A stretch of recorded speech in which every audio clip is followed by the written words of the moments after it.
Well, it's 1300 hours European time, 1200 in the UK, and it's 7 a.m.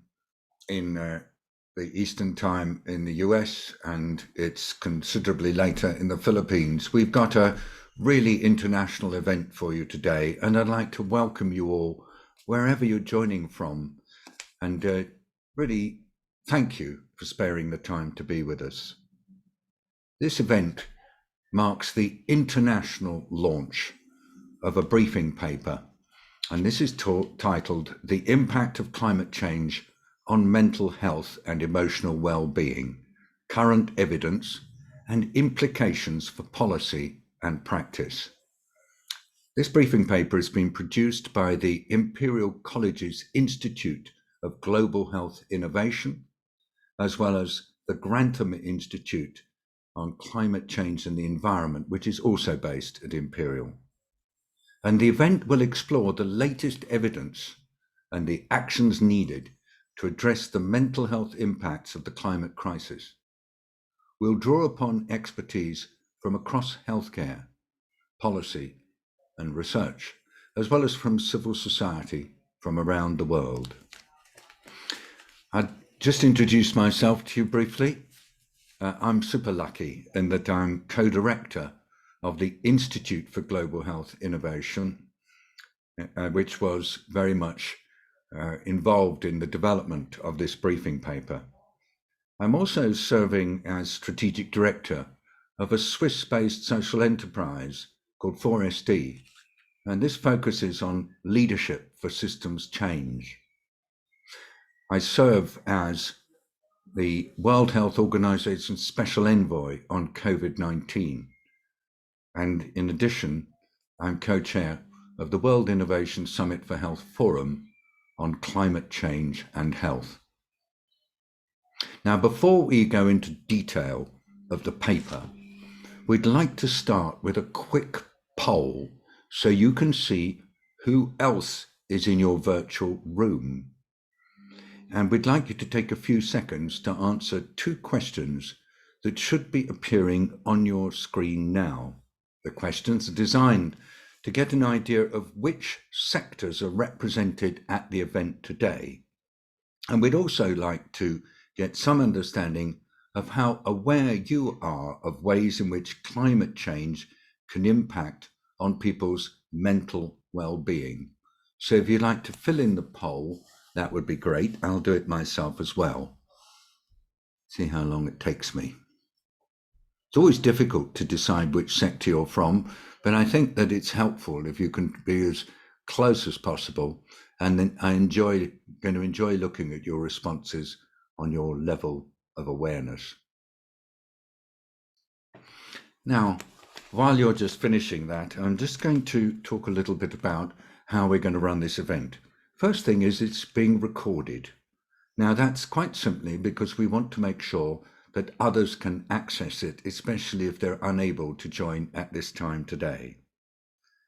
Closed captions are available via the otter.ai tab. It's there on your screens. On mine, it's right down at the bottom next to reactions. And then I just want to add a couple of other things. And I want to be clear on this. First of all, we're saying that all cameras have been automatically switched off. And then we're also going to be having a panel discussion, and we'd like you to send questions for the panel discussion via the chat function. Please include your name and organization if you're happy to. There's no compulsion. And we're going to have a system for harvesting your questions and then presenting them to the panelists. Actually, I know some of you will want to just share comments. Please be as precise as you can, and that will help us. Please also tag us on social media. There are various hashtags as alpha grantham.ic or alpha imperial underlined IGHI and alpha climate cares. Those tags are all on the top of the slide here. You can see them, and don't hesitate to use them. It's so helpful. Now I'd like to introduce our panelists. Well, first of all, I'd like to inform you that Dr. Emma Lawrence is the principal researcher on this piece of work, and I'm really, really pleased to welcome her. She's Mental Health Innovations Fellow at the Institute of Global Health Innovation at Imperial College, but she's actually joining us today from Adelaide in Australia.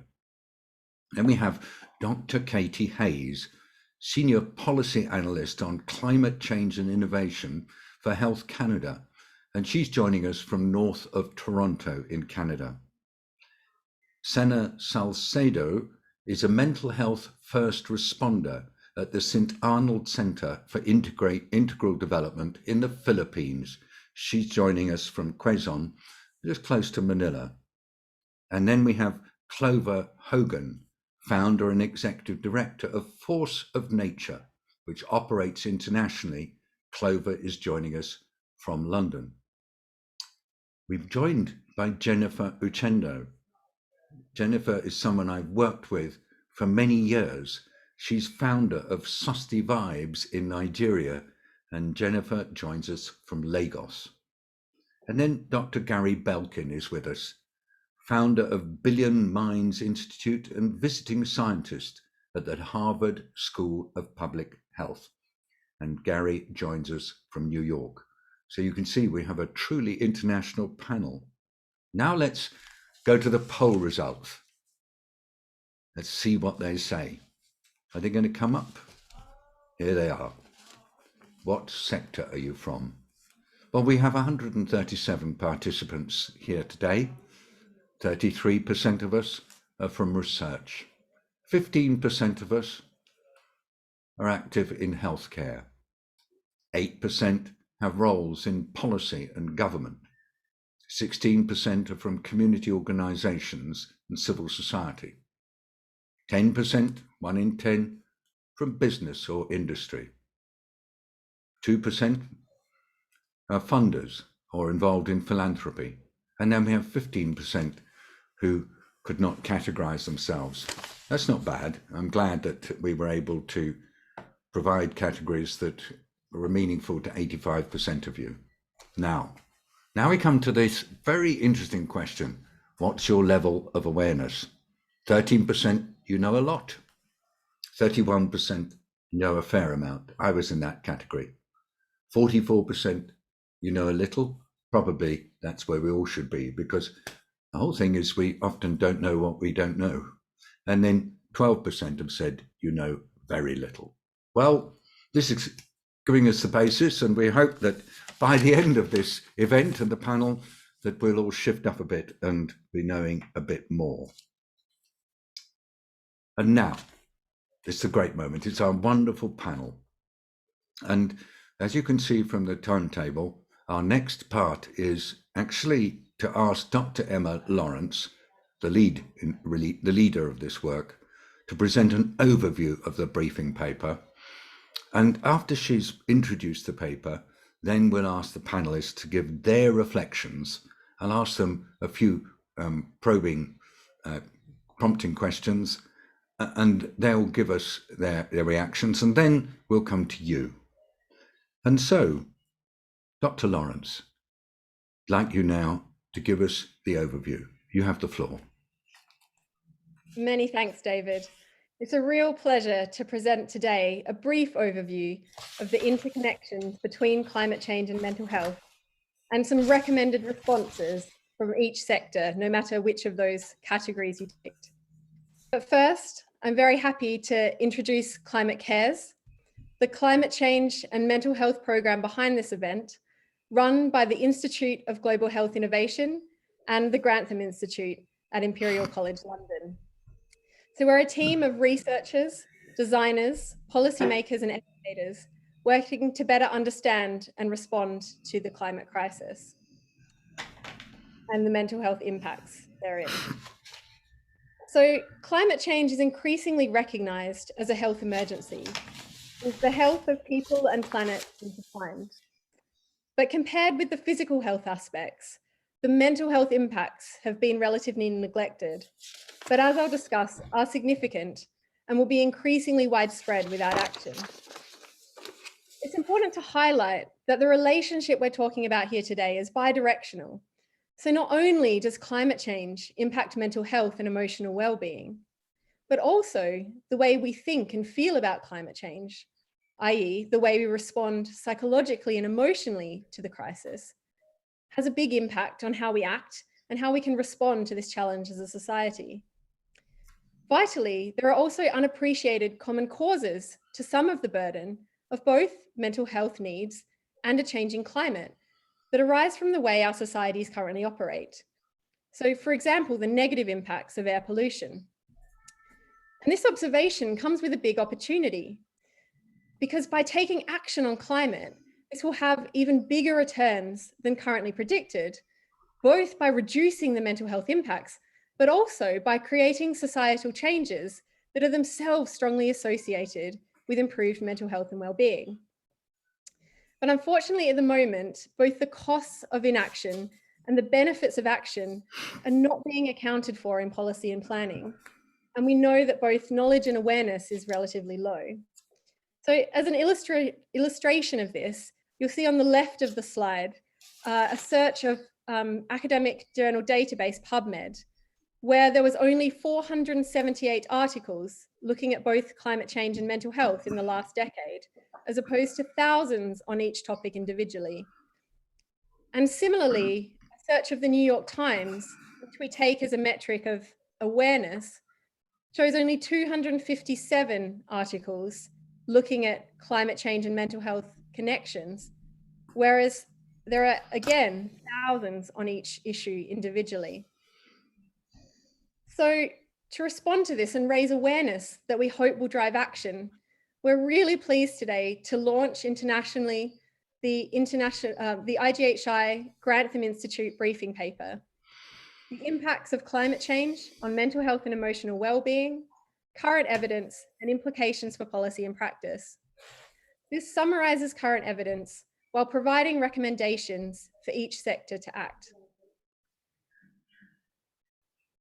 The next slide shows an example figure from the briefing paper, and I recognize that this is very detailed and you can't see it all, but it gives an overview of how climate change impacts at the top of the figure ultimately impact mental health at the bottom of the figure through a variety of direct to indirect pathways forming this middle continuum. I'll now walk through this in more detail, but I wanted to present it all together to highlight the need to consider this as a whole system. But first to the climate impacts. So we know that as greenhouse gases increase in the atmosphere, there are a range of current and future climate impacts, including gradual changes in average climatic conditions, so rising temperatures and sea levels, more acute extreme weather events, e.g. more severe and floods and fires, and also more chronic extreme climate events, such as a drought. These climate change related events then influence mental health via numerous pathways, either directly or more indirectly. So we've highlighted a few examples here, such as loss and damage of homes and properties as one pathway, or direct experiences of extreme high temperatures, through to things like community breakdown, disruptions to health systems, or even more indirectly, being aware of or witnessing changes to homelands or learning about these climate threats. So all of these pathways ultimately impact on mental health and emotional well-being. And we know that those are broad terms, but here we're using them to capture impacts, including new cases of mental illness, increased numbers of suicides or suicidal thoughts, worsened physical health or death for people with pre-existing symptoms or diagnosis of mental illness, and worsening mental health and emotional well-being in the general population. And we know also there are certain groups who seem to be particularly affected. And this includes, for example, children and young people, the elderly, pregnant women, Indigenous communities, and poorer communities, and those with pre-existing mental illness diagnoses or experiences of severe distress. And hence climate change threatens to widen inequalities, including mental health inequalities. So to look at those impacts in a bit more detail, we know that rising local temperatures on both short and long timescales have been associated with more deaths by suicide. And while there's more to learn and this varies across settings, we see that as local daily temperatures get hotter by about 1 degree, so for about a 1 degree Celsius change from 30-degree day to a 31-degree day, we get around a 1% increase in number of suicides. So USA and Mexico alone, this would translate into about 22,000 extra suicides by 2050 without climate action. We also see with higher temperatures more hospital attendances for symptoms of mental illness and severe distress. And we also see that people with pre-existing mental illness are more likely to experience physical heat distress, with some estimates that they're 2 to 3 times more likely to die in a heat wave, with both biological and social causes to this. We also see that there is more frequent and extreme weather events with climate change. In 2020 alone, we had Australian, Californian, and Siberian wildfires, floods in Indonesia, Kenya, Uganda, and Bangladesh, and typhoons and hurricanes in the Philippines and Somalia. And while all of these are associated with deaths, evacuations, and migrations, we very often focus on this damage to homes or the number of deaths. But beyond physical injury, the psychological toll of these disasters is huge, and by some accounts can exceed the physical injury toll by 40 to 1. It's understandable that there's short-term shock and trauma, and that for some, this leads into longer-term severe distress and diagnoses of anxiety, depression, PTSD, substance abuse, and increased likelihood of suicide.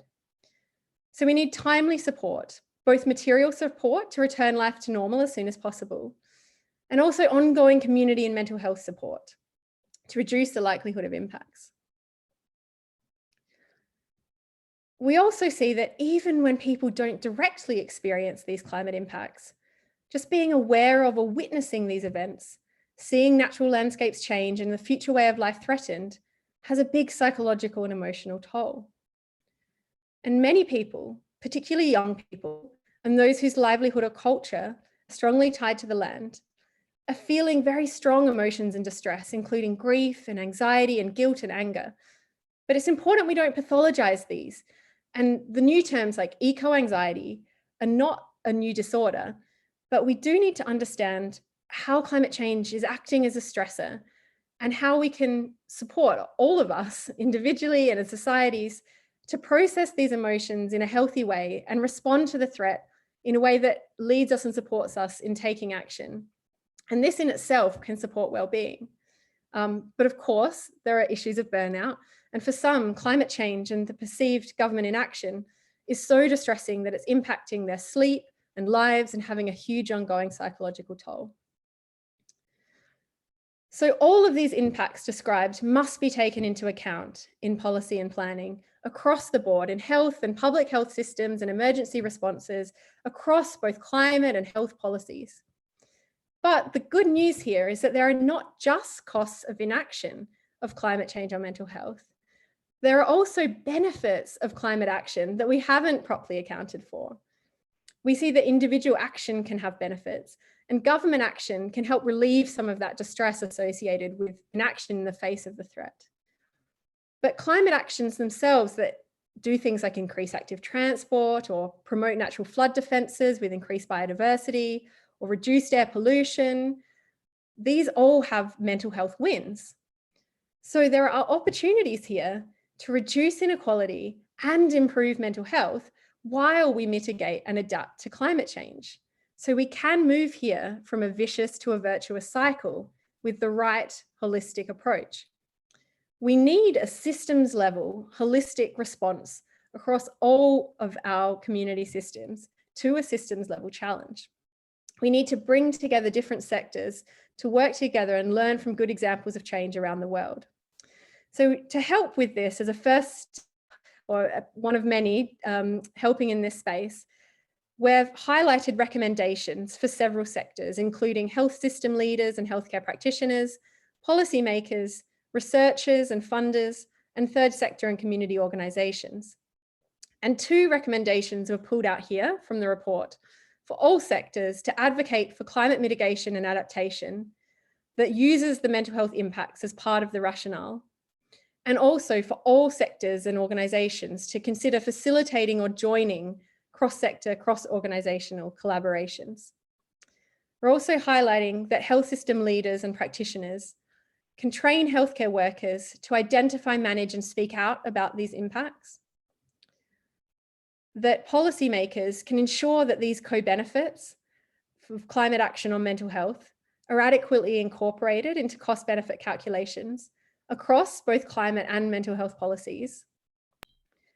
That researchers can fund and conduct robust, interdisciplinary and collaborative research. And we've highlighted a few key research area needs, one of which is to better look at the economic burden so we can take that into account in cost-benefit calculations. And finally, for third sector and community organizations to ensure that those responding in the face of an extreme weather event or heat also know about these links and are poised to provide the right support. So many thanks. We hope you read the briefing paper, and I really look forward to exploring these ideas more in the panel discussion. I'll hand back to you, David. Yes, Emma, that was lovely, because I think certainly listening to you go through this very clear presentation, it really does help us now to get into the briefing paper and really absorb the very valuable information in there. Because as I read the briefing paper, Emma, the sensation I get is that climate change is already having significant impacts on people's mental health and emotional well-being, really, and particularly following the higher temperature and extreme weather events. There's a lot of distress associated with that. And these impacts tend to be hidden. You really brought it out, I think, that it's an invisible challenge, and that these challenges exacerbate inequalities. Poorer people just get it much worse, and it'll get worse still without action, because the situation is becoming more and more serious over time. But your message is also one of hope. There are important opportunities for improving people's mental health and well-being through climate action, that can contribute to healthier, fairer societies for people and also for the planet. But to do this, we need collaboration, which is why it's so great to see so many people here today from around the world. And thank you for your recommendations, which are directly designed for people with particularly important roles in the response. So thank you again, Emma. And now I'm going to hear, or we're all going to hear, how your opening remarks and reflections actually come across to the members of our panel. And so I'd like to go first to Dr. Katie Hayes. Could you please now share your remarks? And if it's okay, about 3 minutes, please, Katie. Over to you. Thank you. Yeah, thank you so much for the opportunity to comment, especially on this wonderful briefing paper. So firstly, as highlighted in the briefing paper, there's a real need to consider the mental health effects equally alongside the physical health impacts of climate change. Too often, mental health effects are often overlooked, and there's real important consequences, as Emma has provided in her slide deck. Integrating mental health into climate change and health assessments is a real critical step to understanding the full extent of the health consequences of climate change, and also to assess adaptation opportunities. Secondly, as noted in the briefing paper, there are hidden costs to policymakers of climate inaction for mental health, including increased strain on health systems that are already overburdened. So there's a real need for improved physical and financial access to care. And further, when we're considering access to care, it's important to note that mental health care may mean different things to different people. It may mean formal care by a mental health professional. It may mean community-based care. It may mean enhancing social capital or a sense of belonging, or increased access to land-based activities. And thirdly, from a policy and practice perspective, it's important to consider and highlight that climate change is a threat multiplier, disproportionately affecting those who are already experiencing health inequities based on age, gender, socioeconomic status, pre-existing condition, etc. And the implications for policy and practice is to improve mental health in a changing climate, we need to do so by really embedding health equity and social justice through the fabric of the planning, the practice, and policy implementation. And finally, it's important to learn from and with those who are on the front line experiencing the mental health effects of climate change, to learn what mitigation and adaptation means to them, to learn what types of culturally relevant mental health care are needed, how and by whom care should be delivered, and emphasizing who should be leading these initiatives to reduce social inequities. So thank you so much for the opportunity to speak, and I hope I was under the 3-minute mark.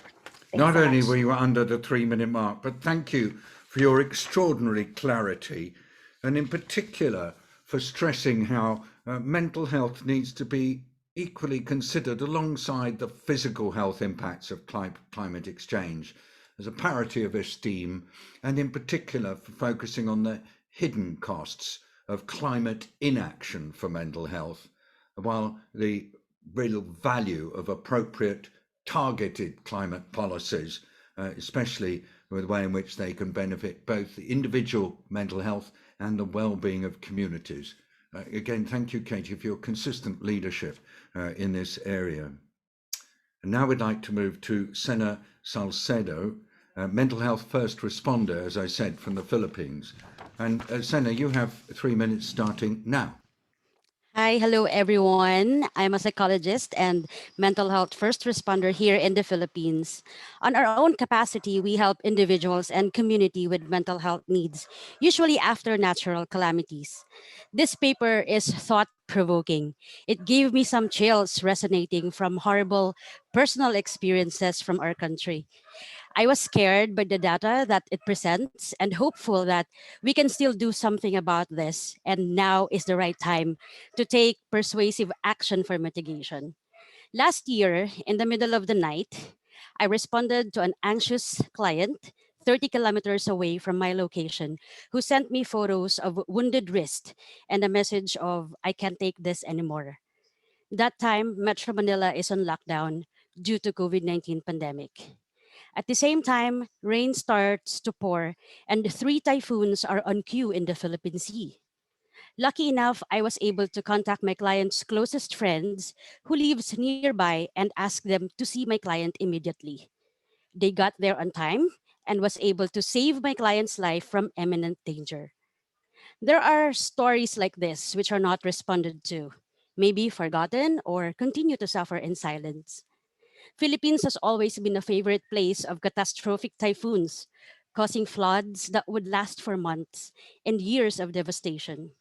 This is so stressful for most of us and traumatic for some. Every disaster, medical and physiological needs are provided first as part of the standard response. But not always psychological aid was required. Private organizations and individuals are the first to initiate this kind of support. They say we are used to this anyway. It is part of living here. But the effect of climate change to mental health is a subtle foe lurking in our minds, destroying our lives before we know it. With this paper, it would help us lobby causes that highlight climate change and mental health, to encourage more people to be part of the awareness campaign and to participate in training and collaboration activities in their barangay and local communities. The recommendation alone are effective ways on how we can start an interagency team in taking actions instead of working in silos. I felt that this paper speaks through us, David. So thank you for having us, for having me in the panel. And I promise you that this paper will be put in good use in raising awareness on climate change and mental health to save more lives. Maraming salamat po. Oh, thank you so much, Senna. I was particularly pleased that you were able to show that in your practice, some of the observations in this briefing paper will be helpful. Thank you for reminding us that it is vital to carefully consider mental health in disaster responses, both through equipping communities and health systems with material support and enabling people to have the skills to build resilience before disasters occur and then provide support for them in the aftermath. And your work with community groups is most impressive, but I think all of us will remember your personal account of your experiences in responding to a very distressed client. Thank you again. And now we shift to our third panelist, Clover Hogan of Force of Nature, and she's executive director. Clover, you have the floor for 3 minutes now. Thanks, David. So I'd love to kick off with a few numbers, because I think they help give a little context and body to just how prevalent the rise of eco-anxiety and mental distress is in response to the climate crisis. So a survey from Friends of the Earth that was conducted last year in 2020 showed that in the UK, over 70% of 18 to 24-year-olds were experiencing eco-anxiety. We decided to conduct research on a global scale with our student network in 52 countries. And we found of those 500 young people we surveyed, over 70% of them said that the climate crisis negatively contributed to their mental health. Over 70% said that they felt hopeless in response to the climate crisis. And most critically, and what I deem to be most interesting, only 26% of those young people felt that they could meaningfully contribute to solving climate change. Now, in the years that I've been researching eco-anxiety and the role of mindset in mobilizing action for climate change, I have continually encountered two really big misconceptions, particularly around the rise of eco-anxiety. So the first is the narrow view that eco-anxiety only stems from the climate crisis, when in reality, what we've found through countless conversations is that eco-anxiety really stems from perceived inaction in the face of climate change. So particularly for young people looking to the institutions in which we've placed our trust growing up, be that government or business or education, and seeing relative apathy, or at least a lack of urgency in response to the climate crisis. And also a real sense of not having the skills to really show up, a lack of that personal agency and self-efficacy. So we've seen this show up in two main stories. I'm too small to make a difference, and the system is too broken to create meaningful change. Now, the second big misconception we hear all the time is that we should try to fix eco-anxiety. Now, eco-anxiety is a healthy response. For my 10 years of climate action, I tried to wrestle my own eco-anxiety into submission until I realized that those feelings of grief and anxiety and anger were as critical as the feelings of inspiration or empowerment. So we wouldn't want to disallow these feelings in ourselves or those feelings in others. And in fact, every climate psychologist we've spoken to at Force of Nature has argued that the problem isn't that lots of young people feel eco-anxious, but that those in positions of power are not. So we want to try and create space for those feelings. Now, inevitably, feelings of eco-anxiety can turn into ecophobia or powerlessness. There's kind of paralysis when we look at the enormity of the challenge and our smallness in the face of it. And so it is critical as we create space for our eco-anxiety that we also create space for our agency, community, and vision. Thank you. Agency. Lovely. Beautiful. I mean, I don't want to, in a way, take the shine off your excellent remarks by feeding them back to you, but I just have to say that I found your identification of these two challenges really important. Eco-anxiety is more than climate. There's a loss of trust in the capacity of the system to respond, and the anxiety is more to do with inaction rather than to do with the problem itself. And secondly, that we shouldn't necessarily see ourselves having to fix our eco-anxiety. It is, as you say, a healthy phenomenon. Indeed, it's legitimate, and what matters is that we are enabled to have the agency required to be able to act. Thank you again, Clover.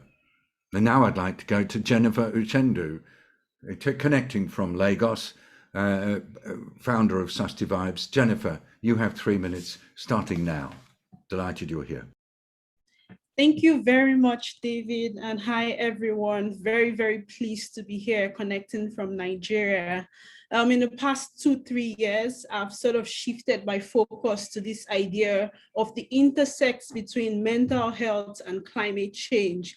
And what I've realized is that it's almost as if we have a different conversation in the global south compared to the global north, in the sense that we see this intersection from the eye of climate injustice and the fact that we feel more of a moral injury, particularly young people, when they put their future and their current predicament with climate change side by side.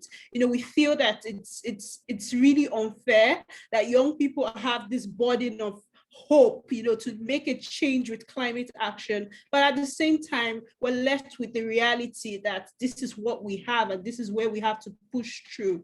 And from a personal point of view, being a youth climate activist, being very passionate and excited about, you know, doing work and participating in climate strikes, I think I came to the full realization that it can also be disempowering when you realize that the power structures who are, you know, really empowered to be able to make change don't come to terms with their feelings or the emotional beats of climate change. And I guess that's where that disempowerment started to come for me. And then looking back to young people in Nigeria that I work with, there was that sense of, you know, disconnect. How do we go to plant trees and trees are being cut, you know, next week by government? How do we put these two things aside? It's the reality that we don't just need that political will for climate action. It also needs to be backed by an emotional sort of empathy. Our leaders need to realize that this is a fight for our future, and this is how resilience sort of comes about.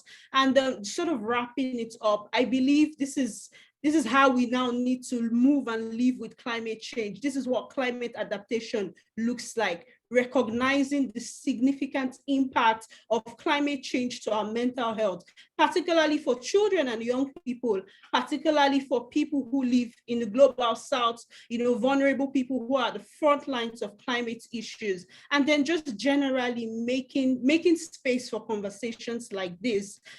When I first got to read the paper, I was excited because I was doing research about eco-anxiety, trying to understand why these feelings were so built up and pent up in my life, and just finding spaces like this where there's call for policymakers to take this into account, call for need for, you know, a collaborative effort where we need NGOs, health workers, everyone coming together to speak to this crisis. I believe this is how climate adaptation needs to be put forward moving on. This is how we can live with climate change. Yeah. Thank you. Jenny, thank you again for coming and for speaking clearly. And as you say, you are talking very much from the perspective of a young woman from the South in a situation where you are constantly reminded of the injustice around climate change and the sense that it is a moral assault. And that if you are in the South, it really feels like something that is hard to handle. I mean, so often we expect young people to have hope and excitement about the future. And what you're saying is it's not just like that, particularly not among the young people with whom you work, that they feel they're up against quite disempowering structures, and the need for dialogue, coordination and joint working is now more important than ever. I'm so glad you find the paper helpful, and thank you again for joining us today. Stick around because we've got lots of questions coming in. And now we move to Dr. Gary Belkin. Gary, thank you for joining us from Billion Minds Institute, and we'd love to hear your comments on the paper starting now. Thank you. Gary, I'm just checking. So as someone who works in mental health policy, you know, the earth has increasingly become a kind of psychological wrecking ball. And when we talk about mental health or mental health systems, we need to markedly reimagine, redesign, equip these to not only be able to reach a whole new magnitude of burden of mental illness and emotional suffering, but to also advance other ends, to also protect and promote the overall emotional strength, resilience, and mental health and well-being of the population, to diminish conflict and trauma, to advance collective efficacy, social cohesion, and ties. Those ends are interconnected with mental health, and together comprise what I've been calling the social climate. A robust social climate is necessary for communities to take on the work of enduring and to be able to, and as Emma and Clover described, also benefit from acting, adapting, and innovating through this daunting path of climate and environmental change. Now, our species can be an integral part of sustaining a balanced, regenerative, biodiversity-anchored Earth climate when we also see our communities in new ways as places that grow balanced, regenerative, diversity-dependent, just, humane social climates. The good news is we actually know a lot about the social psychology and prevention science of how to grow nurturing communities, of how to get to robust social climates. But how do we put that knowledge to work? That to me is an engineering problem, and I'll offer one potential direction forward, if I can have the slide.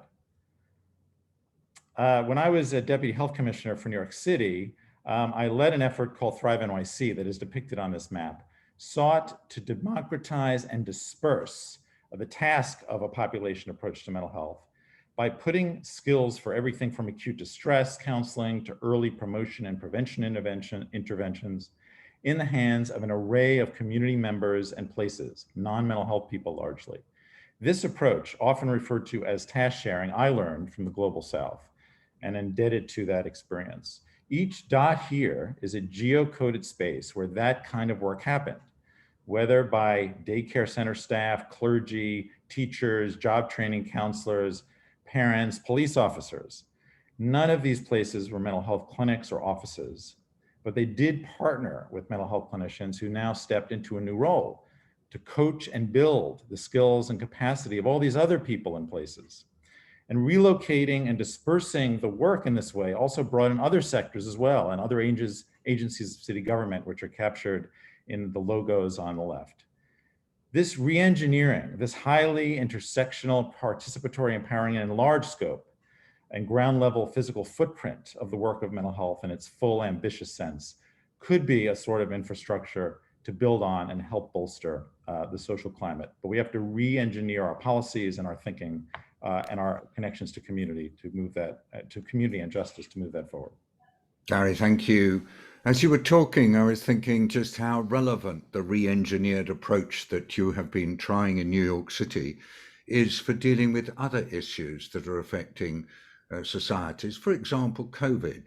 We've learned over time that local level integrated collective action can enable people who are the solution to dealing with the virus to be more empowered. And you've just shown that that approach is absolutely vital when focusing on the resilience of individuals and societies with a different social climate and an ability to act through adaptive innovation. Lovely. And what a pity we can't hear more, but our panelists have given us a really good start. And now I want to shift to some of your questions. And what I've done, because we're quite tight on time, is to group your questions. It means that I won't always be able to say exactly who asked them, but I've got 4 or 5 groups, and I'm going to actually throw the questions open to the panelists, and I'm going to tell them 2 or 3 of the question bundles and invite them to just give responses in a collective way. Otherwise, we will just not have time. So the first set of questions, and the questioner who's I would want to identify is Susan Clayton of the College of Worcester, together with others. It's really, what is the best way to prepare as a society for the mental health needs that are associated with climate change? So it's asking you all to take your experiences that have often been quite limited in scope, and that's absolutely how it has to be, and just look a little bit more broadly, some good, strong policy recommendations. Secondly, if we can actually get ourselves better organized to deal with the mental health challenges, will that actually give us lots of additional assets in our societies that will better enable us to deal with other existential threats?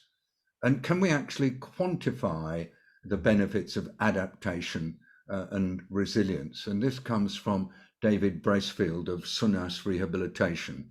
And perhaps the third in this first series of questions is, given all that we've been discussing, both in the paper and in your comments, how do parents talk to their children about the issue of ecological breakdown or eco-anxiety, and how to encourage the behavioural changes in younger people that are needed to respond to climate change without leaving them feeling overwhelmed or even angry that they're being asked to take on the issues that their parents should be dealing with better. So those are some of the questions. They're all about turning all the ideas more into operations, and obviously it's stretching you all, but I thought I'd just come to you each and ask you to reflect on operationalization. And in doing so, you just might want to think of one point that Dom Higgins of the Wildlife Trusts and Catherine Hume also raised, which is about how this work on climate action that we're doing, climate action and mental health, can actually go to delivering solutions perhaps that go more broadly, other health crises, other work on nature. Generally, are we able to expand and be even more ambitious? Let me start with our first panelist. I'll come to Emma Lawrence at the end if she doesn't mind. But so let me go quickly to Katie Hayes.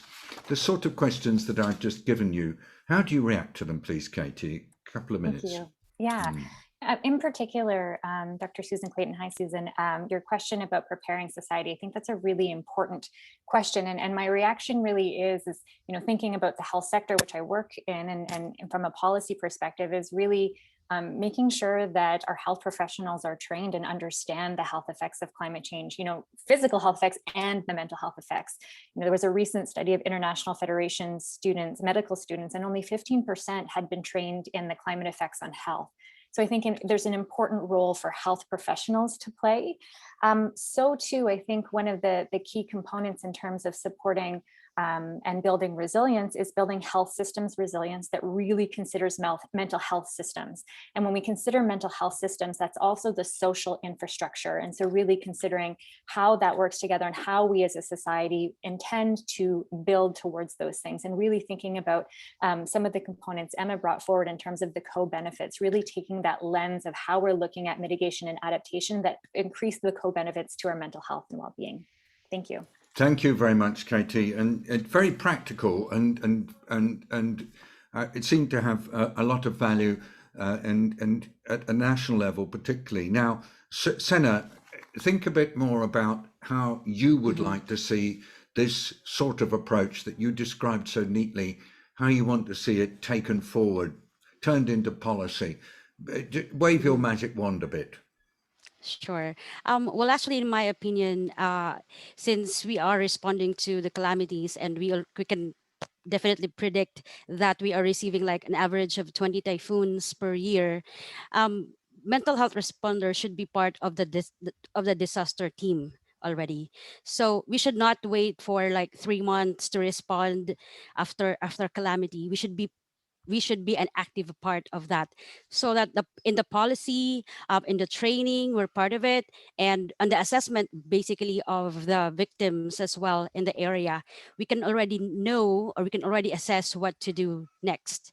So if mental health is part of the say a team of disaster risk and reduction team, then we would be able to help out more efficiently on responding to the calamities. Do you know, that's really great. I think that's something that we should all take on board as we walk away from here.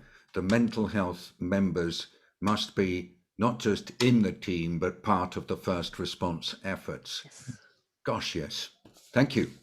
And Clover, I'm just really interested to hear from you a bit about how the outreach, putting it more into policy, looking ahead a few more years, how you'd like to see this done in practice from your perspective of directly working with people who are most at risk. Absolutely.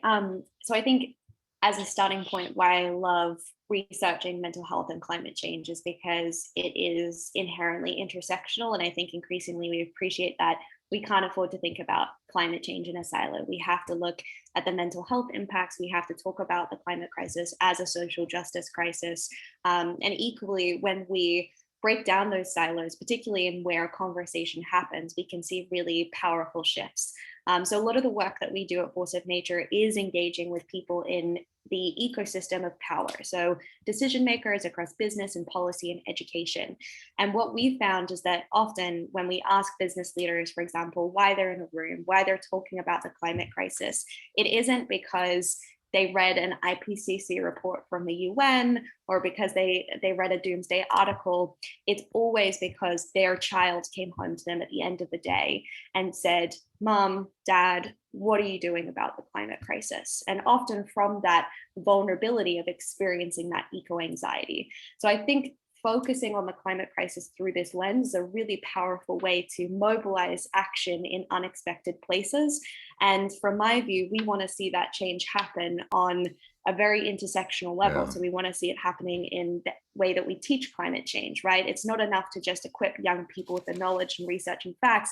We have to teach climate change in a way that cultivates agency, and the same is true across policy. The same is true in the way that businesses communicate the actions that they are taking for climate change. So that's a spaghetti on the wall response. Thank you so much, Gosh. Listen to the children when they're anxious. Don't dismiss and deny. It's important that we teach in a way that encourages agency.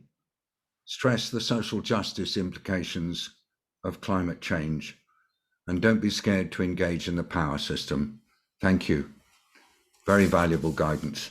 Now, let's move on to hear from Gary, please. Sorry, Jennifer, please. Jennifer, I've given you a set of rather general issues that I want to reflect on, but in your case, I really want you to give us a little bit more on how you believe governments and local authorities can really take this issue on board and give it just that much more direction and exposure. Over to you, Jennifer.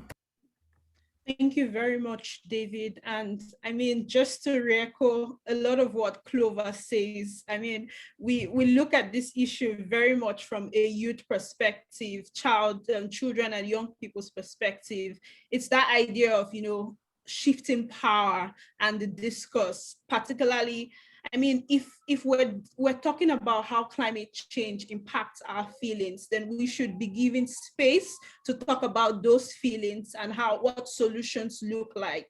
Gone are the days where recommendations are pushed towards young people or communities without their permission or without their ideas being placed or incorporated into this idea. So for me, looking forward, what hope or solutions look like, it's discusses where vulnerable communities are part of policy making and solution gathering, where the experiences of frontliners are placed within policy. It becomes real, it becomes validated, where we're not, of course, pathologizing eco-anxiety in young people, but we're giving it space where it can be used for us to usher new thinking of what climate adaptation would look like. And then secondly, just within that intersect of climate change and mental health, we can't take away the social justice beat of it. The fact that these conversations need to happen within the framework of, the lenses of who's suffering the most,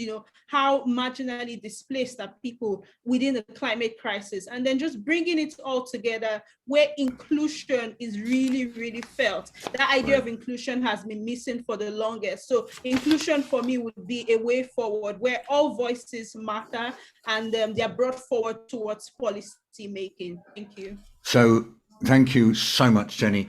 Inclusive spaces where people feel that they can safely share, have dialogue, and not be seen to be pathological, but to be given the recognition and the agency. Thanks again, Jennifer, and always thanks for what you do and your own courage in this area. To Gary. Gary, we're in a way all coming back to many of the issues that you worked on in your experience in New York City, but could you give us a little bit more, having heard how we're all reacting to the challenge of building out this way of thinking and working? What would your 2 or 3 bits of your very precise advice that you'd like to give us? Yeah, I mean, I'm really struck by Susan. Hello, Susan. As a opening question, how do we prepare the public? We're not preparing the public. So the first thing is to be honest with the public about this dimension of the process of the problem, that there is distress here and there's a way more to come, and then to act like it. David, you brought up the analogy with the challenges of COVID are really that largely outsized and really need full participation of communities.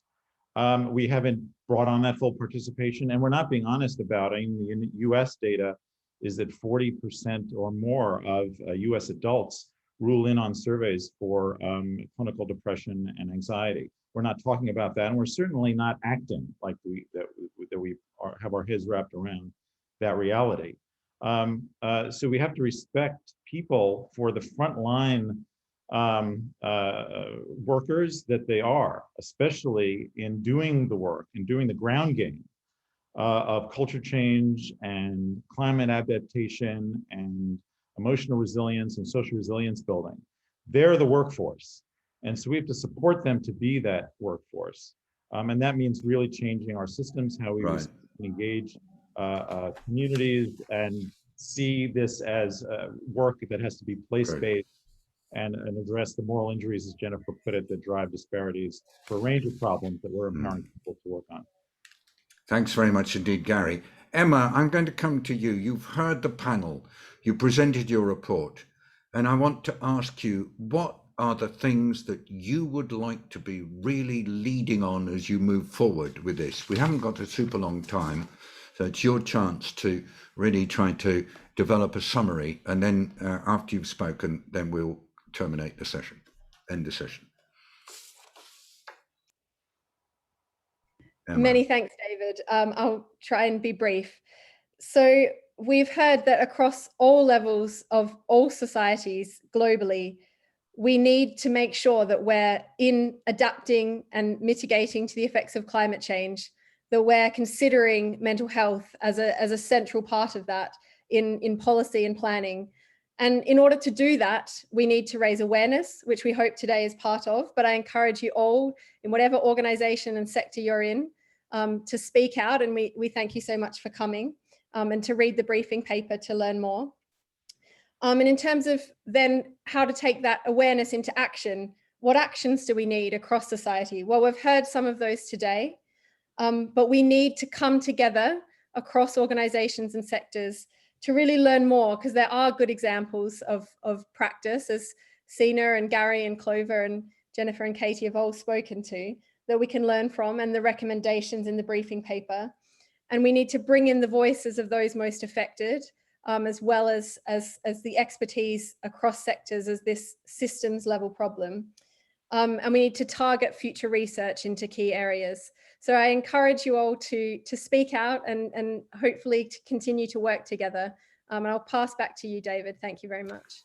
Thank you, everybody. This has been a whistle-stop session with a really good presentation for what I believe to be one of the most important pieces of work on climate action that I've seen in recent years. I congratulate the team behind the work, and of course, all who were involved in preparing today's discussion around the paper. But I especially want to thank our panelists. You've all heard the absolute care and clarity with which they have reacted to the paper. And most importantly, you've heard some very precise and extremely helpful suggestions as to how we can take this work forward inside our families, in our communities, in our schools, in our workplaces, in healthcare, and in other forms of practice. Do access the recording of this and listen very carefully to some of the panelists' remarks, both when they spoke at the beginning and when they responded to the composite questions. And most importantly, stay involved. This is work that is going to evolve. It's clearly extremely important, and it could well be an issue on which careful action now that takes account of the many issues around justice, around community organisation, engagement and respect that you heard from our panelists, that's what's going to make a difference. And we all have a chance. We have a chance, and the more we do now, the better the situation will be in the months, years and decades to come. I've got to just say a couple of things before we close. I don't know whether there are any more, I don't think I have any more slides to show, but I would like to again remind you that there is a recording that will be shared.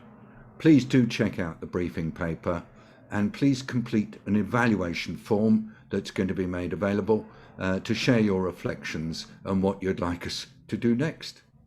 Thank you again, everybody. Thanks so much. Bye-bye. Thank you, everyone. Thanks to panelists. Here's your poll, and this is what we'd love you to fill in. If we can just stay on just a moment longer, just do fill in this poll, and we'll make sure that the replies are available when we circulate with the details of the recording. So fill it in. I'm filling it in now. You can do multiple choice answers to this question. So this, I think, is helpful, because you can, if you want to, tick all the boxes. Thank you. Okay. Emma, I think it's 3 minutes past, so I think I've probably got to close. If that's okay by you, that's what I'm going to do. Great. Thank you very much, David. And thank you for your excellent chairing, and to all panelists. We really appreciate all the wonderful insights you've shared, and to everyone for attending, many, many thanks. Oh, here's the results. Aren't you good? With that, bye-bye all. Thank you.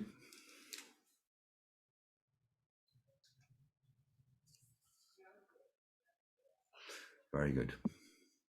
All the panelists, if you're Bye, still on. everyone. Yeah, that was just great, the panel. And bye to all those who participated. And wonderful questions coming in from the audience. Aren't they good? Weren't they good? We had too many. We couldn't possibly answer them all. But we'll put them all. We'll keep them as a inspiration to us for the future. Okay, Emma, thank the team. Bye-bye.